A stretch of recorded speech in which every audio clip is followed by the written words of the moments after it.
Salamat po sa inyong walang patid na suporta. Nangunguno pa rin ang Kapuso Network sa rating sa Mega Manila at Urban Luzon. Isa pa sa mga inaabangang pagbabago sa network ang pagpasok sa kumpanya ng kilalang negosyanteng si Ramon S. Ang. Balitang hatid ni Claire Delphine. Kumita ng halos 5.8 billion pesos ang GMA Network sa unang 6 na buwan ngayong taon. Mas mababa ito ng 14% kumpara sa parehong panahon noong 2013. Election year kasi noon at pinalakas ang kita ng network ng mga political advertisement. Pero ayon kay Attorney Felipe L. Gozon, Chairman at Chief Executive Officer ng GMA Network, kumpiyansa siyang maaabot ang target ng kumpanya para sa buong taon o di kaya ay malampasan pa. Let me project that if we do not equal, we will surpass our target for this year because of the good and better performance, ratings, and revenue-wise in the second half of this year.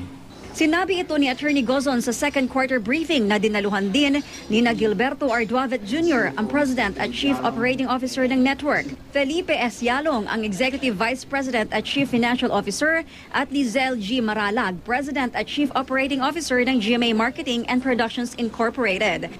Base sa datos ng Nielsen TV Audience Measurement, mula July hanggang August 9 sa taong ito, nangunguna pa rin ang Kapuso Network sa Mega Manila at sa Urban Luzon. 60% ng urban TV households ay nasa Mega Manila, 77% nasa Urban Luzon. Samantala, ibinalita naman ng GMA Management na nakakasana ang pagbili ng negosyanteng si Ramon S. Ang sa ilan sa mga shares mula sa 3 pamilyang may-ari ng major stakes ng kumpanya. Kung hindi sa buwang ito ay sa unang bahagi ng Setyembre ay magkakapirmahan na ng kasunduan sa pagbili ng minority participating stake ni Ang. Si Ang o kilala rin sa initials niyang RSA ay ang kasalukuyang presidente ng San Miguel Corporation. Pero nilinaw ni Attorney Gozon, hindi kasama sa transaksyon ang San Miguel Corporation. Pagtitiyak niya, ikagaganda raw ng GMA Network ang pagpasok ni Ang. I think the network will improve.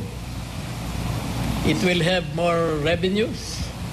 There will be more shows. The digitization will be faster. Claire Delphine, GMA News.